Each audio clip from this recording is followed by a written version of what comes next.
Hey guys, welcome back to another episode of Arcade Blasters. And today we're returning to the Capcom Arcade Stadium for Carrier Airwing. Now this one's a little bit more well known than the previous game that I played, so you should remember this. Well, at least some of the older crew should remember this. This was a massive hit during the mid-90s, and this was, for me, one of the better examples of a game that was released on both arcades and home systems. This, for me, I think really kind of exemplified everything that was making Capcom the biggest. Not only developer of video games for home systems, but the developer for arcades worldwide. I mean, this was a leading example of what could be achieved. Really, when you look back at it now, there was a lot of stuff that maybe was missing from certain genres. But I think what this achieved, it achieved with aplomb. It really did. I mean, look at these graphics. They're gorgeous. And the sound design is gorgeous.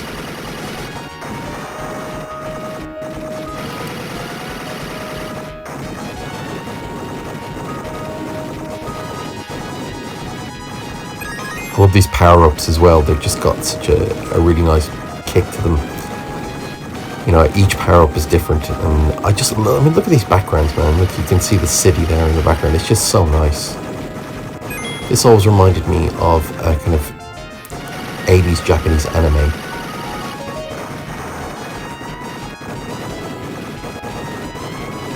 I always go for this plane, the middle option that you can see there at the beginning.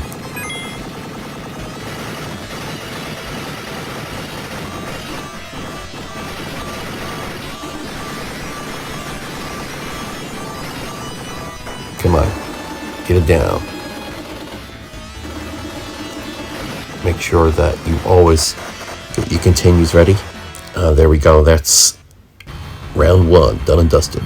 Mission one completed.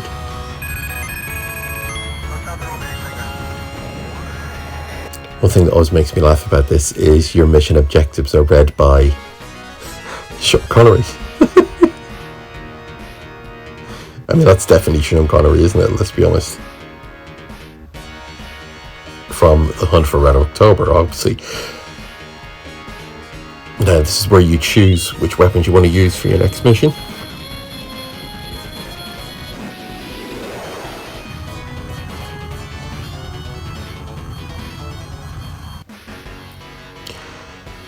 This level always reminds me of playing this in the arcade, because I remember there was a big problem at the time in the arcade that I used to go to with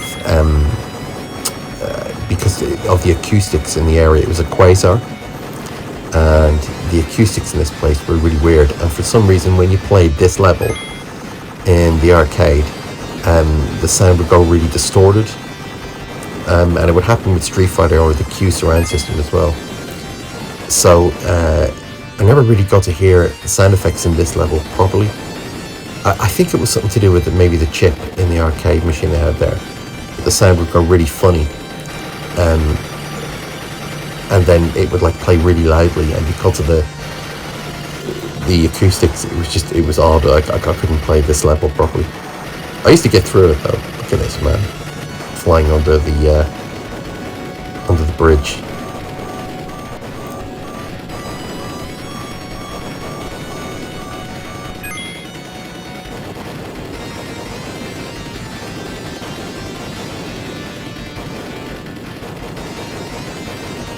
And you do a lot of scene destroying in this game.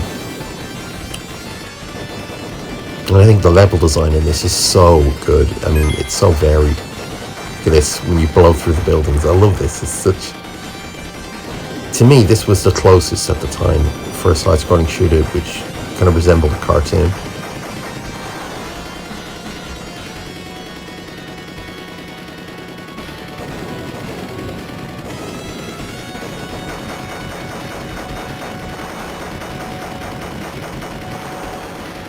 That's it. Come on. Oh my god. I always forget how close it can get sometimes, and you have to really figure out the patterns in this.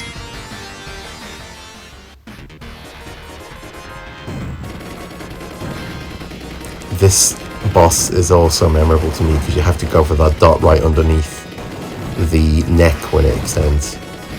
But this one always reminds me of Ed 209, that's why I remember.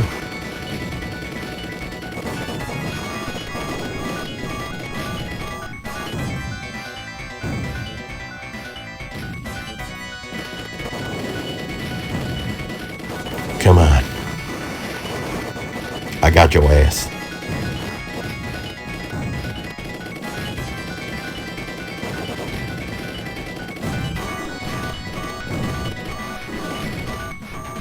And there it is. Mission 2, done and dusted.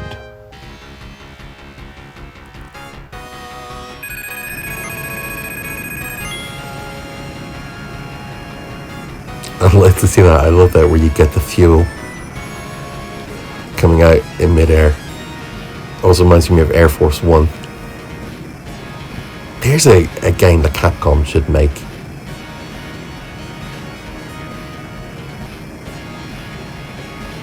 I'm surprised they never did it, actually.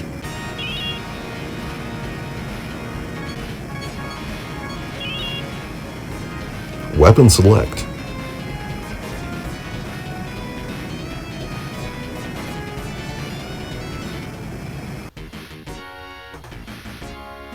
Now you have to go for a lot of the ground systems here as well, and you can drop bombs by pressing circle. Again, some levels require this, some levels don't, so it's you have to kind of be prepared for ground assault as well, which is another thing I loved about this game.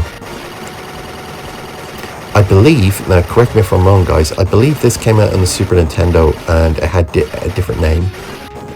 I could be wrong. Maybe I'm getting it mixed up with another title, but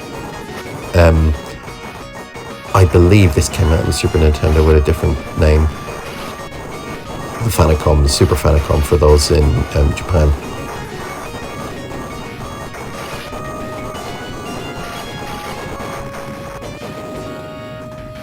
You got to be careful as well when you dip down, because you know obviously if you hit the ground running, so to speak, you can lose a lot of energy really quickly.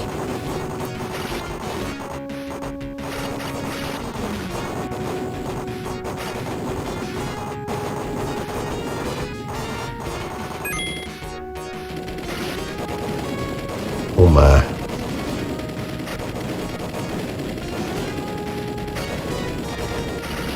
I always loved it in games when the background changed colour for the sky like that so quickly. I remember there was a game on a system that maybe a lot of you don't know called the Amstrad GX4000. It was Alan Sugar's Amstrad's console entry, and it was a complete disaster. But it was kind of like a mid between 8-bit and 16-bit machine. It was mostly 8-bit really. But there was a game called Burning Rubber on it. And I remember I was amazed by the fact that the graphics on the game, it was a racing game, very much in the vein of Outrun, etc., except that you would blow cars up as well, so it was a bit like Road Blasters really. And you could there was this graphical effect on it where the sky would change colour and gradually sort of thing, and to me it looked really futuristic, and it was the one reason why I wanted to get it. And I thought, I was trying to convince my parents, I was like, this is the future, this machine really was, because I had a Master System at the time, and I thought this was the big step forward. You know, to me it was like, oh wow, this is even better than the Mega Drive for Super Nintendo in my mind, you know. But I think I even then I knew I was trying to convince myself.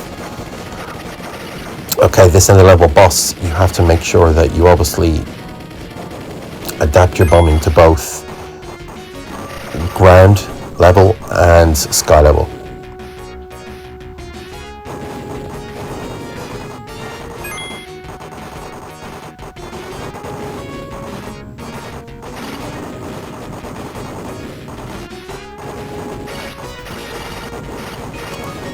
It gets really difficult from this level onwards.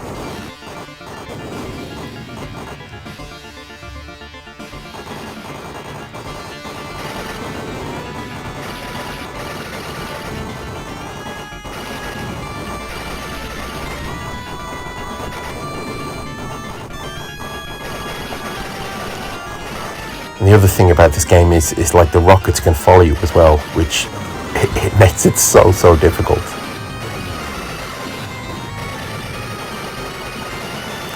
Use circle for your high level bombs.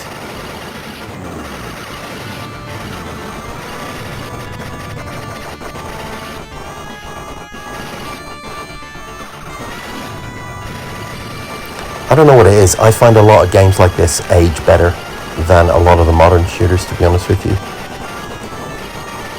I mean, there were certain flight games that I think really adapt better to kind of today's environment, like high-level graphics and stuff. Like, I think a good example of that would be either Ace Combat or even Flight Simulator, which, you know, on the Xbox, which obviously looks amazing. But because it's based more primarily on how good the game looks, it adapts much better to that. And I think Ace Combat is just one of those rare examples of where they get it right, you know?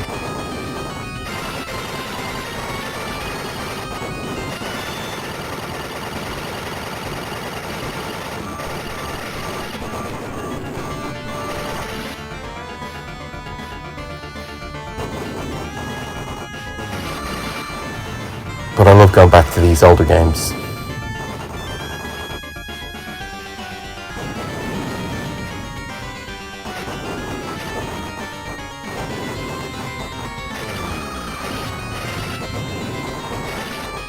So, have any of you guys played this game? Again, this is, for me, one of the better games on the... There we go. Done. Boom. This is definitely one of the better games on the Capcom Arcade Stadium. I mean, as I said before, I think the two best shooters on there would have been, up until I really got back into this one, would have been Gigawing and... Well, I keep changing my mind, that's the thing. I mean, Gigawing is definitely one of the stronger ones on there. I think this is maybe taking Gigawing's place now, actually, because this is a bit more replayable. So I think I've changed my mind when it comes to Gigawing. It's difficult though, like this, because your opinion on what really kind of stands out can change from day to day, can't it? So I think, I mean, this is a real replayable shooter. I mean, I have the Capcom Arcade Stadium on both the PS4 and the Nintendo Switch. So this is on the PS4/PS5. Sorry, this is actually on the PS5. I'm playing this. Look at this, man. Look at the beautiful graphics on the snow levels. I got this far in the arcade as well. I remember I pumped 50p's into the arcade machine and I was blown away by how good the graphics were in this level. I remember thinking, you'll never get graphics like this at home. Remember, people, this is at the time when, you know, Neo Geo games were out as well, and you thought, yeah, you'll never get graphics like this at home, and if you do, it'll cost like £150 per game. Which, ironically now, in places like Australia, you are paying £150 per game for PlayStation games, which is insane.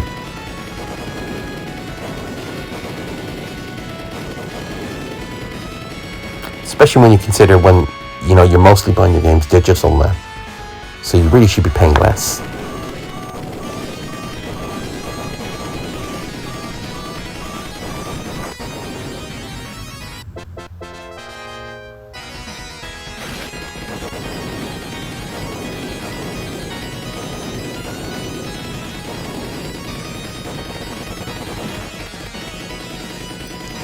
I'm hoping that in the next update for Capcom Arcade Stadium we get maybe games like Power Stone,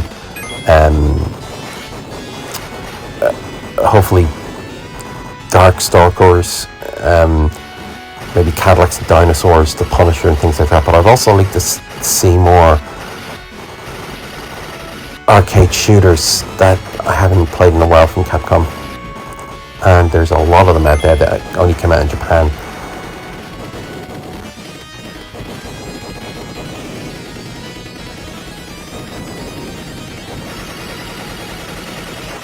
Now this area here, this is where it really benefits you from using your super weapon and the circle weapon, because you can't blow up all the targets at once.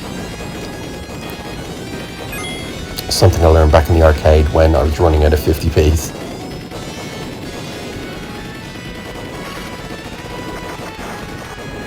There you go, you see? Get all the targets at once.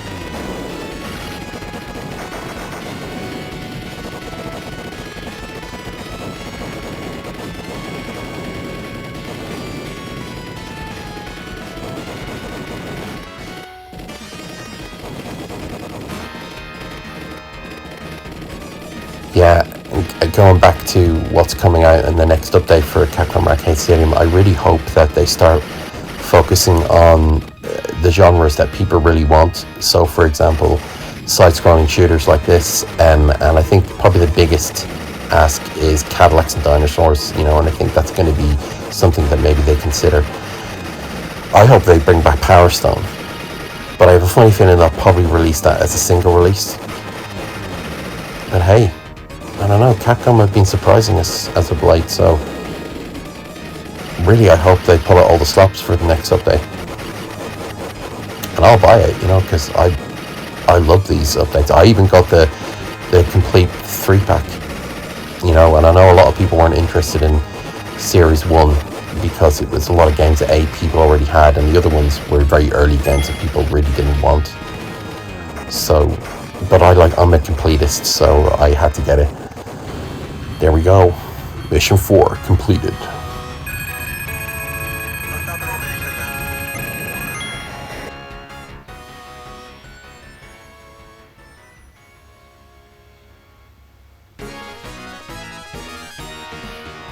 Oh yes, I'll make sure that you get the target in the place where we have to buy as many weapons as possible.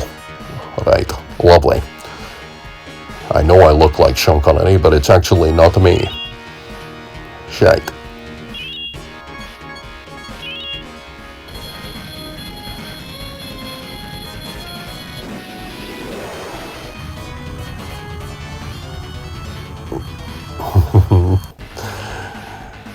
Oh man, here we go, back in the sky again.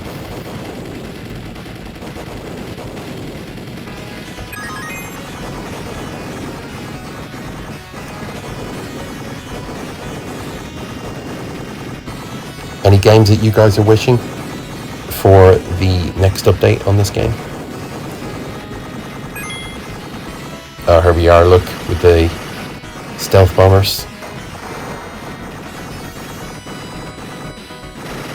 Use your super weapon on these to get rid of them quicker.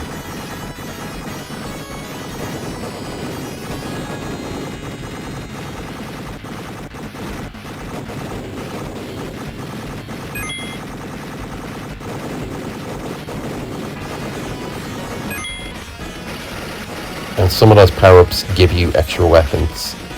Some of them, obviously, well, weapon upgrades, should I say, and some of them give you health upgrade as well. Come on. Oof. God, the controls in this game are so satisfying.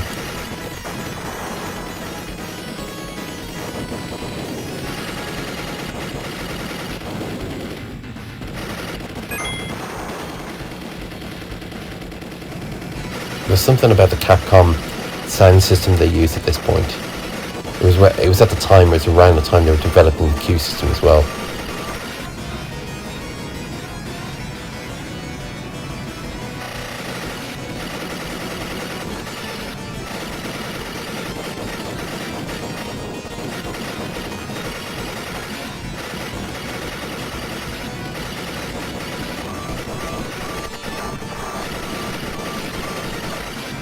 Oh my god. This is where the game starts to get really hard now from Mission 5 onwards.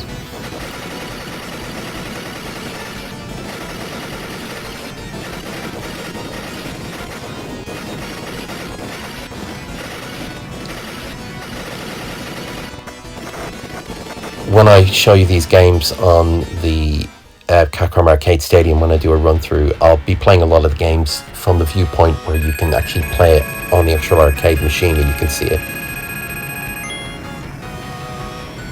Because there's lots of different viewpoints you can play this game from. You can either play it like this, or you can play it with a kind of a round screen here that resembles an arcade screen, or you can actually play it from as if you're looking at it through an arcade, and the other arcade games are playing on your left and right.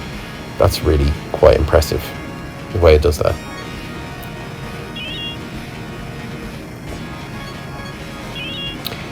And then you've also there's also an option to play it with like a stretch screen, so it fills up the whole screen left and right, but I don't like to play it like that because I think it looks distorted.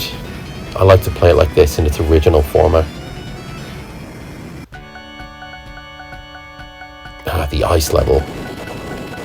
I remember being really proud of myself that I've made it this far in the game. And I remember thinking at the time when I was in the arcade, I thought this has got to be the final level. Spoiler, it's not.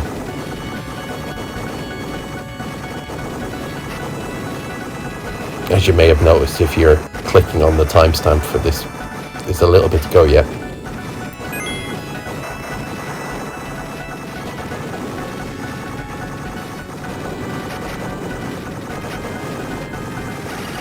Snow levels, they were also popular in the 90s, weren't they? Mario Kart 64, etc. You'd always know that you were good at a game if you'd made it to the snow level.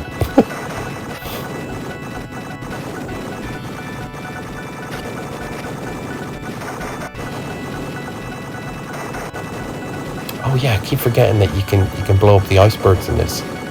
See, there's little things that come back to you.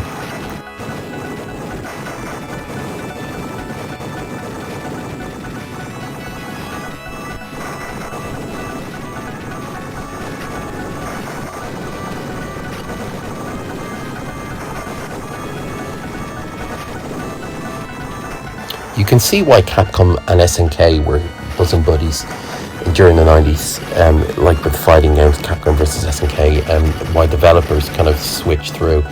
There's a lot of similarities in terms of graphical fidelity and how detailed the graphics were between the two companies. I mean, they really were the leading pioneers. And I think Konami as well were up there with them as well, which is a real shame to see where Konami have got to now, where they don't seem to care. Whoever's running Konami now, they don't seem to have that drive or ambition to bring back the famous IPs they had. I mean, the most notable would obviously be Castlevania, especially with the resurgence that the animes had on Netflix. You think that they'd be pushing the games really heavily. Konami needs to be bought out by another company, specifically Capcom. And they did bring out some collections, which I actually own all of them. The Castlevania collection, the Contra collection, and the arcade collection as well they did. So I've got all of them. And they're good, but I think I prefer the way Capcom presented it, to be fair.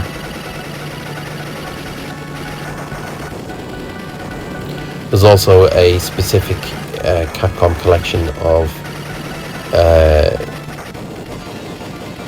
another collection of Castlevania, which is just two games, which is Rondo of Blood and Symphony of the Night, which is possibly one of the most famous, if not the most famous Castlevania game, next to Super Castlevania 4.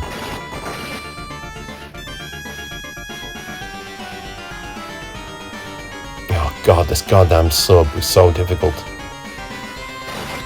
This is a tough level.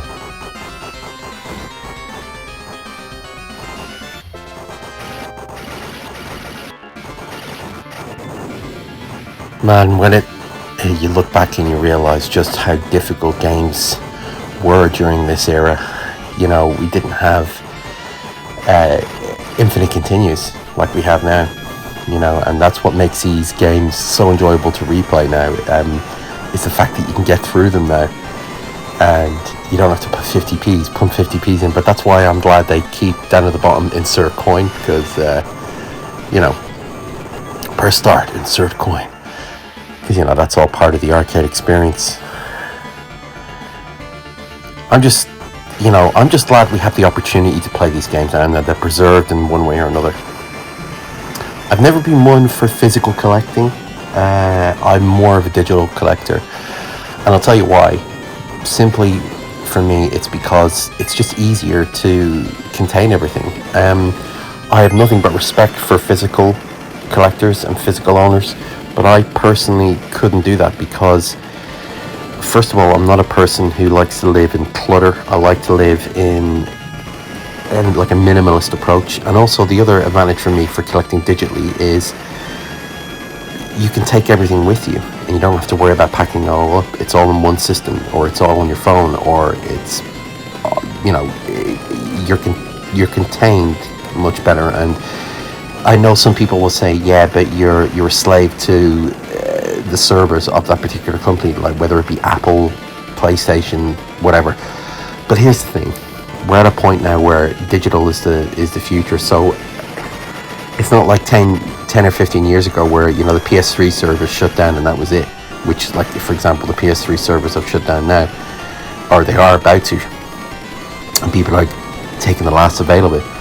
But the thing that I will say to people now is that we're in a position now where these purchases that you buy, just like what you purchase on Apple iTunes, they'll be there now forever. So you can't really make that argument anymore that, oh yeah, you'll only have them for a certain amount of time and then they'll be deleted. That's not the case anymore, because we live in a primarily 99% digital world now of digital purchases. And the other thing as well is you got to remember is that companies now want to entice you to buy digitally. So purchases will carry over onto new systems, and there's always stuff like that. It's, oh, there we go, just mission 6 completed, mission 8 completed, sorry, what am I on about? No, that's mission 6.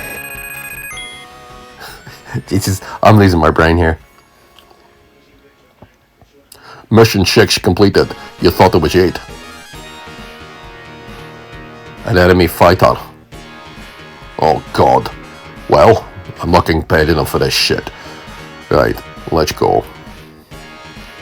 I don't know why they got sued for using the likeness of my face, Mr. Sean Connery, but one can be quite happy about that. Let's carry on, shall we? Right. Mission 7. Let's go.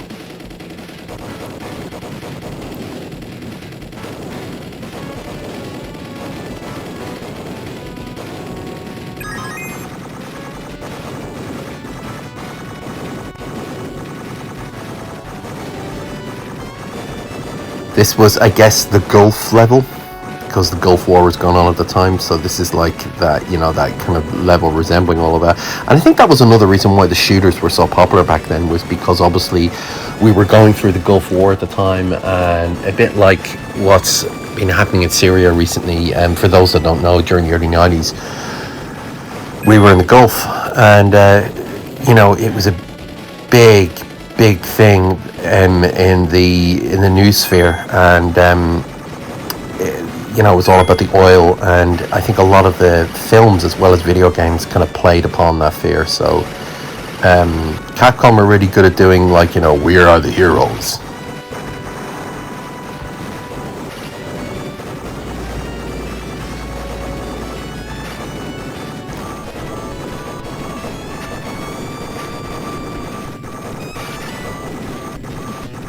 We are the champions, my friend. Yeah. My voice sounds a little bit hoarse. I've had a bit of a cold, so I do apologise if I sound a little bit robotic.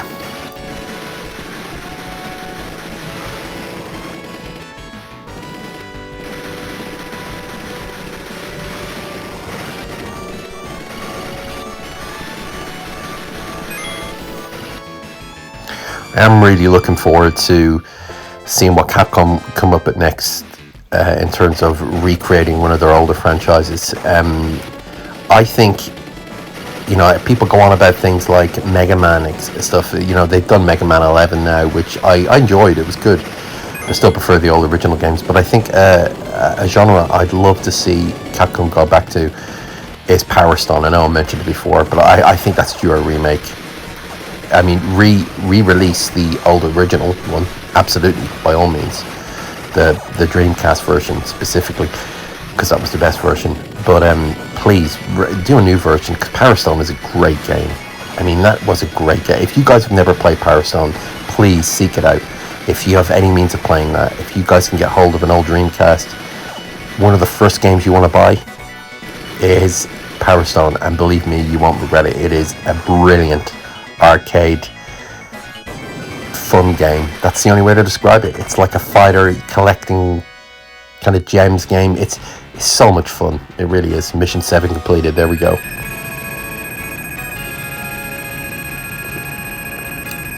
Gives me time to have a cup of tea.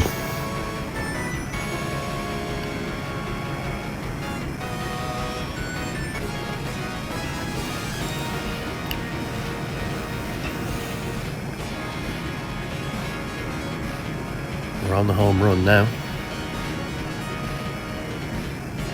Come on, Sean. Give it us everything you've got.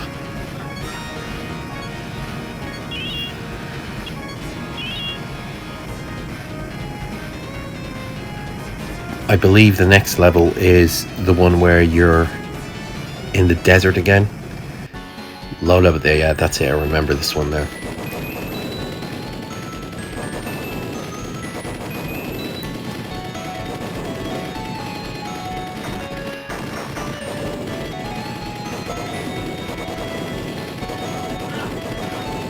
There was obviously also UN Squadron, which was another like big title. I keep getting that confused with this one, actually, to be honest with you.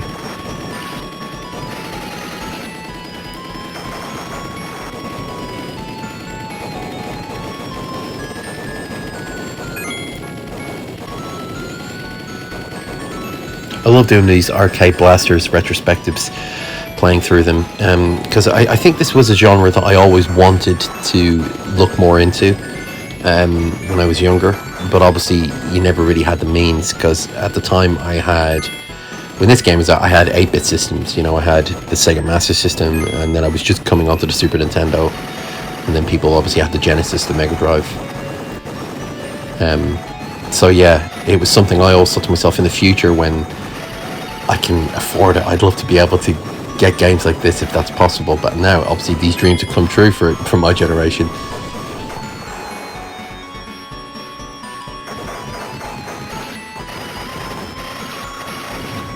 These goddamn tanks.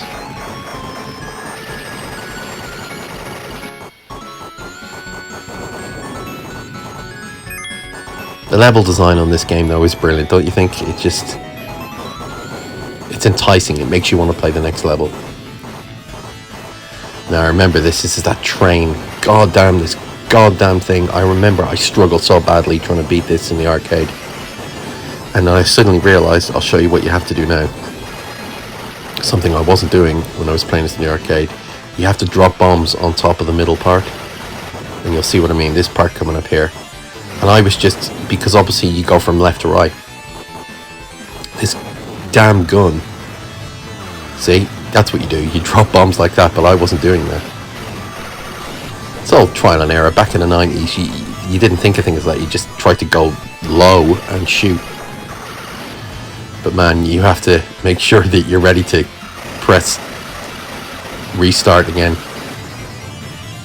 And obviously, as I always say, one of the biggest indicators of whether I'm going to like a start-screen shooter, and Tony Skittles knows this, is whether I can continue from the point where I die and not restart the level from a certain checkpoint. I hate that. I cannot stand that. That really puts me off a side-scrolling shooter, and it puts me off the original Darius game, the original Darius shooters. I like Darius Gaiden, because that game doesn't do that, but the original Darius shooters, the ones with the long wide screens, which they replicated in the PS4 version collection, the arcade collection, it makes you start off from a beginning point, and I really can't stand that. It throws you off. Okay.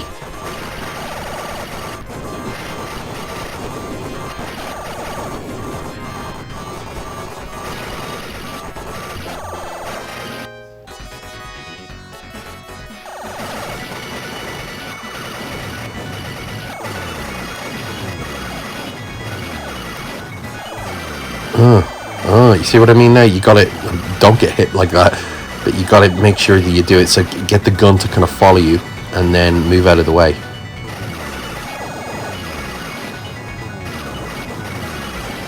As I say, all trial and error.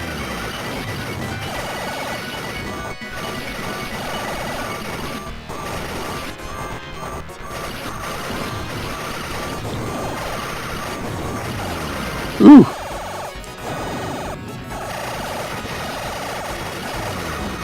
Come on. Come on. God, this is such a tough boss, man. This is hard enough to be the final boss, if you ask me.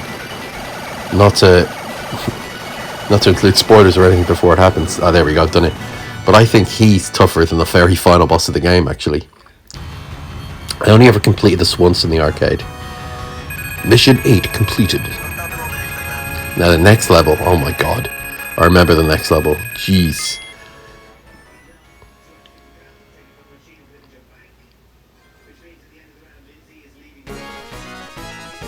According to our intelligence, there may be an entrance. Oh, well, that's what she said. Oh, yes. Moneypenny, I assume that the entrance is open. Oh, James. Oh, God. Right, let's go. Here we go. Mission 9, about to be intercepted.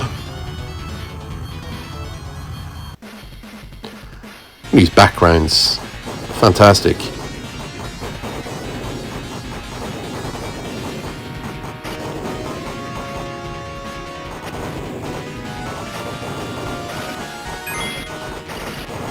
Ooh.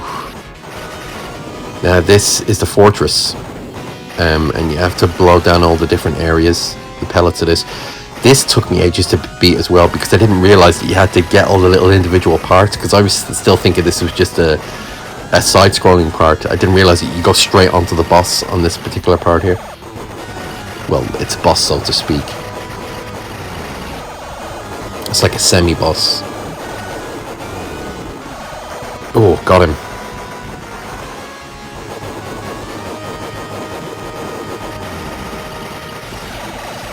Come on.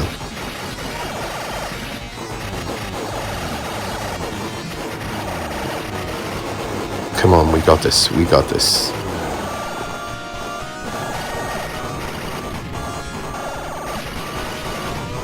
Got my dad watching a quiz next door. I get my parents to come over here to my house, and so they can kind of relax a little bit, sort of thing. So while I'm doing my recordings of my videos, we should have my dad watching a quiz or something.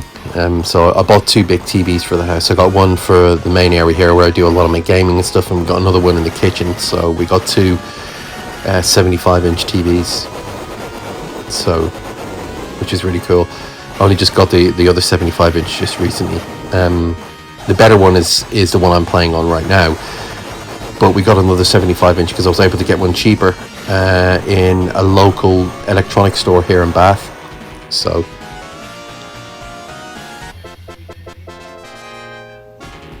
God, you got to be careful with those continues, and sometimes when you're pumping all your coins in, your virtual coin should I say, you forget what button about to press.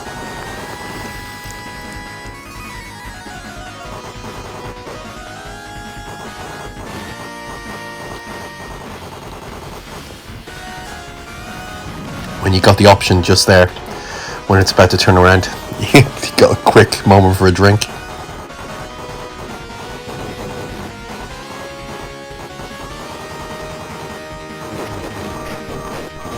Oh, there we go, look at that. Beat the beast. Beat that electronic beast. And then you go deep into the lair, into the bowels of the evil Nefarious' lair. Dr. Nefarious from Ratchet and Clank. God, I love Ratchet and Clank. I love Dr. Nefarious, actually. He's a great batter. Great batter? Great baddies. There's a great line in the new Ratchet and Clank game that I don't know if you guys watched my first video of it, where he turns around to Ratchet and Clank. Now you will know what it's like to lose. Spoiler, it's exhausting. This is brilliant. I love that. Okay, the trick here is I'm on the top here, but you're actually supposed to go down so you can shoot the pillars like that, you see?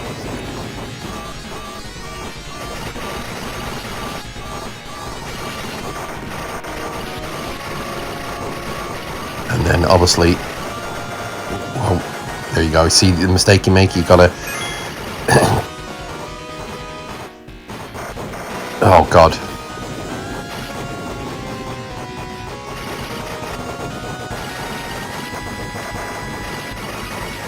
So obviously you get them from underneath, and then bang.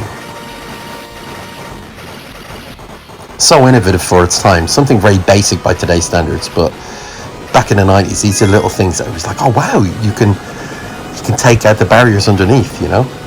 I'm totally looking at this when I play games like this from a retrospective of what it was like to experience it back then.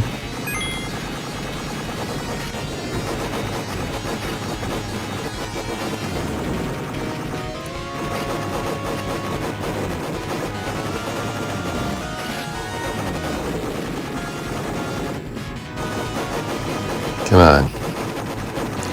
God, there's a lot of enemies on this level. Hell of a lot.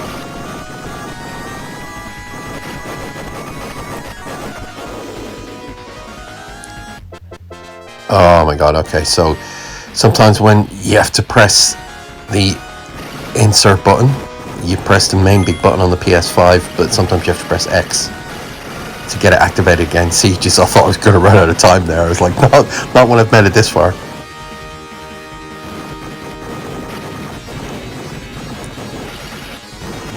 I've done quite a lot of these Arcade Blaster episodes now.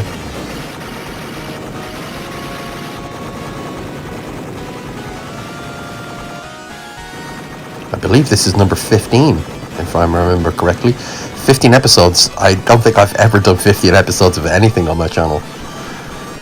I've done Let's Go Retro, I've done, what else have I done? Fighters Flashback, different things like that. But yeah. I did do quite a few episodes of the Ghostbusters thing. I played that the whole way through. Ghostbusters Remastered. Look at this. This is... Again, I thought this was the final boss.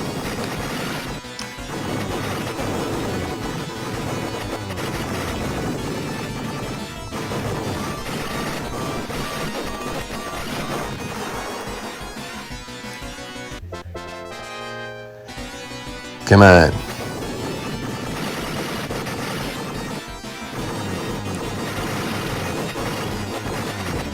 There we go. Boom. Mission 9 completed. Well, what can I say other than for Queen and Country? This is America, Jack. Well, for flag and fathers. Thank you, Sean.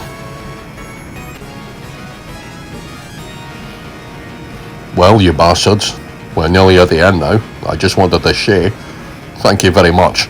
I'm off back to Scully, Scotland. Don't you mean Bonnie, Scotland? No, Scully, Scotland.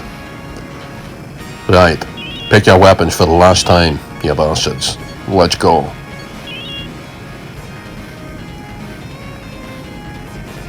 Yeah, spoiler alert. I believe we're going on to the last level. Yep, here we are. This is it. You gotta shoot down the space shuttle. Now, what a final boss this was. Again, back in the 90s, this was amazing. You're like, wow, you're shooting down a space shuttle. And then all the different kind of levels of integration with the whole shuttle and how it separates itself.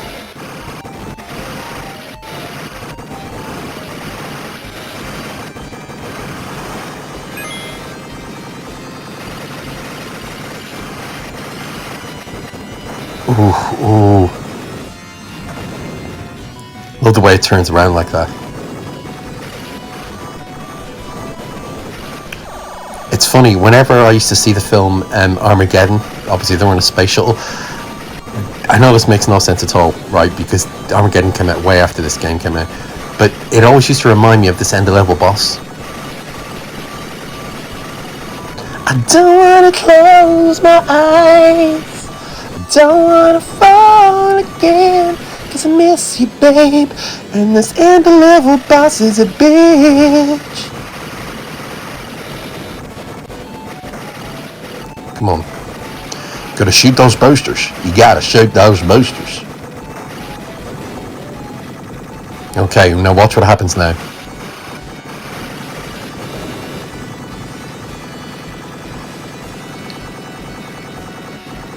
Now watch what happens now. You get onto the... Here we go, here we go. Come on. Oh, get that power up. There you go. You might have noticed that throughout this game there's a lot of kind of like references to other games when it comes to little power-ups. They always used to do that in the shooters, Capcom. Like in Varth, which I will cover at some point, you've got our little Ryu to collect. Now look, there you are. Look, see, look. There is the shuttle. But you have to get these boosters first. This bit kind of reminds me of the part from Superman Returns, where Superman's got to collect the shuttle. He's got to save the shuttle and the carrier. Oof.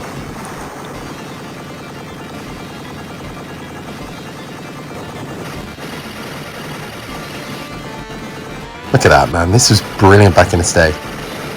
I still think this looks great. Sue me. So sue me.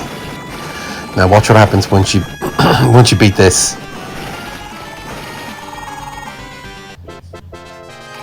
God, man, this is tough.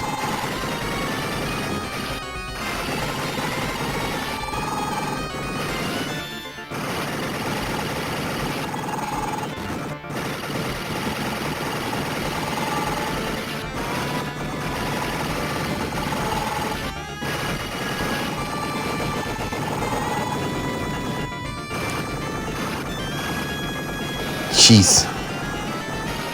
And there it is, the satellite comes out. Oh god, I remember this so well, because I was thinking, surely I've beaten it now, that's it. And I was like, then this thing came out, I was like, what? It's the game that keeps on giving.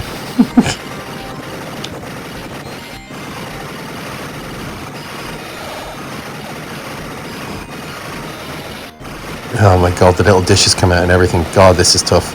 Come on, come on. Gotta follow the pattern of that laser. It may look easy, but trust me, when you're in the heat of the battle, oh, man. God, right, concentrate, Dave, come on. Oh, I thought I had it there. Come on. I believe there's another little bit that comes out of this as well. Or I could be wrong, I can't remember now. Oh, jeez. These goddamn little, look, see the little mini satellites coming out?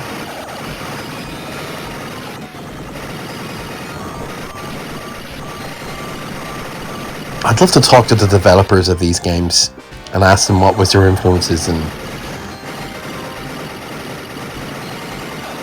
because obviously you can play the Japanese version of these games on this system as well, but I like to play the American versions with the American names, at least for the shooters.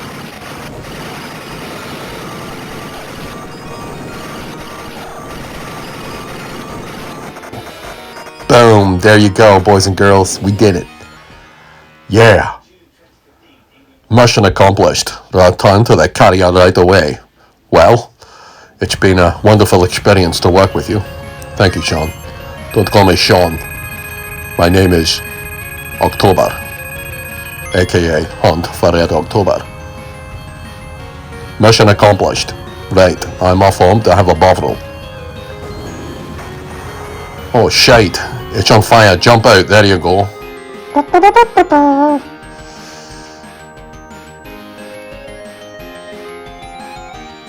after the destruction of their manufacturing facilities for weapons. Well, guys, thank you so much for stopping by and watching me. I am very, very excited to have been able to share this with you, and I hope you enjoyed it. It was certainly a long one, so yeah, until next time, keep blasting.